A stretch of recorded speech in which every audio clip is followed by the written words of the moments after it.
So there's two steps for me. So like the very first step is that the victims. We got to make sure that if people, the drug addicts, are victimizing other people, we got to get them out of here, get them off to the side, and we got to pick up the victims and make sure that they're okay. The second step is that the fucking druggies probably need love too. So I think, take care of the victims. But the way I feel like some of the Republicans would do is that they would push them out, and then that's it. That's it. Push them all out, and then who gives a crap where they go, what their lives are about. No. And so for me, I feel like there's at least two steps, Yeah. Like get them off the 7-Eleven places and make sure they're not harassing people. Okay, those ones are getting ready to come over here too. Yeah. Show them.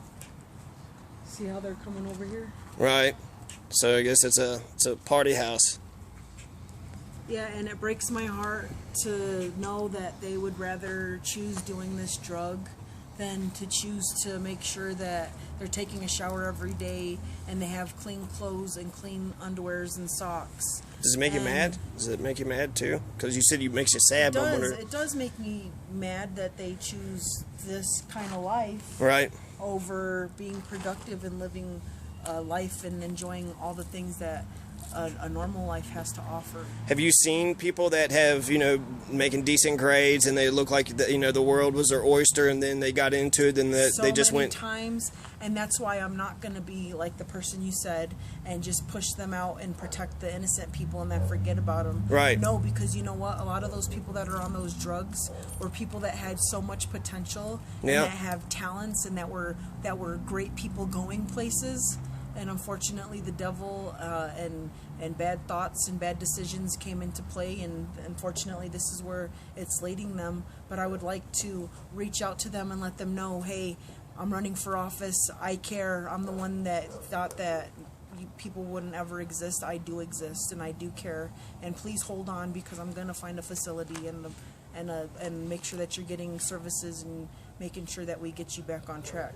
That's really sweet sentiments. I talking to that guy, that kind of broke my heart. He seemed like he was getting emotional there, because it seemed like at first he thought like we were harassing him, but it was like, we really give a damn. And then I feel like he was about to cry there, and I was like, and that's what I'm doing out there with all of them, is I'm letting them know, like, hey, like, I even get a little emotional sometimes when I talk to them. But then also, we got to make sure that, the community's being taken care of, too. Exactly. And that's what I do, and that's what I tell them is, hey, bro, like, especially when they're hanging out in front of the 7-Elevens or the gas stations, is I'm like, hey, I understand that you're in an unfortunate situation, and I want you to know that my heart goes out to you. My name is Charlotte Perez, and I'm running for your city council. We can tell them to pick up the needles. Quit throwing your damn needles everywhere. There's actually a group of people, there's actually individuals in these groups that specialize in doing just that.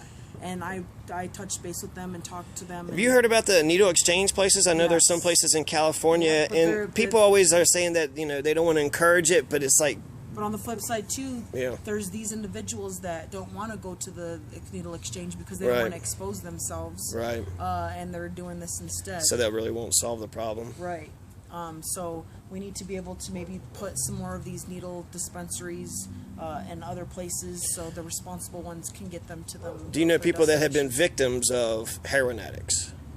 Yes. What have they done? They just attack them? They just rob them? Or what are they doing? Not only are they causing harm to themselves, but they're doing this to their friends and their family. Yeah.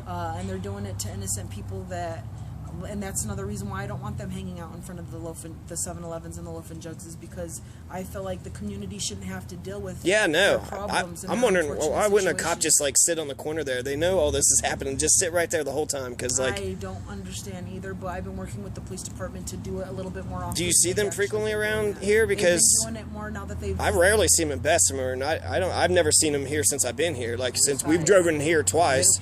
Well, now that they know that what I'm trying to do and trying to clean up in front of the storefronts, they are. That's probably true. And then the politicians probably don't care, too, so they're the ones leading the, There's a lot of kids running around the east side. There might be some that care, but... getting into stuff. Like, they don't know what they're getting into. Yeah. And seeing needles and that, and they're like, ooh, pick it up and then put it in their arm. Right. And they just fall out. How do you think a druggie would feel if that needle was theirs and they could have prevented that, to pick it up and give it to... I wonder if they would feel bad. I think some people can hurt people without feeling bad about it. Well, that's the thing, and that's why I'm taking initiative to make that one of my issues, is because they are being they are using to the point where they are being careless and they are not making the right decisions, and they are exposing innocent and the children to these situations, and I'm not going to have it in my city. So we've established we're going to protect the innocents from, you know, the criminal druggies, and then to reach out to the druggies that want to change and that want to help and get out of their situation.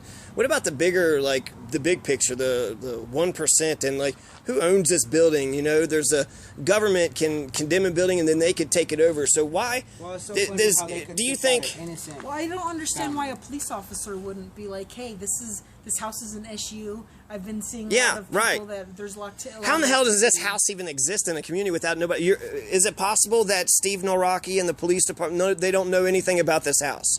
Is it possible that they are completely ignorant? So I know for a fact the police department does know about it, but as far as Yeah, the I think they city know council about it. They're just not I doing do anything. know. And this is And I would think that Atencio, Larry Atencio's yes, district? It is Larry Atencio. But I would think that I wouldn't think that any of the city council people would allow this type of stuff to happen if Right. they did know. So maybe we need to do a little bit more work as being neighbors and residents that come across houses like this. Maybe they should bring it to the city council's attention. But even if they don't do it, would you be in favor of?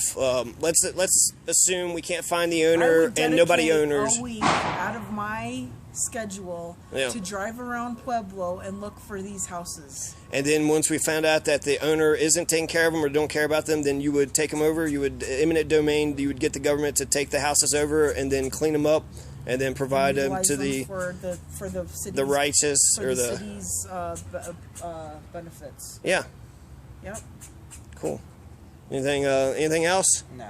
Power to the people or No, kids, Love. don't do drugs because it's not cool. It's not cool to walk around with dirty clothes and not showering and losing your teeth and looking like you're 50 when you're only 30 years old. It's not cool. I want my younger generations to be tight in what's right. So kids, stay in school and don't do drugs.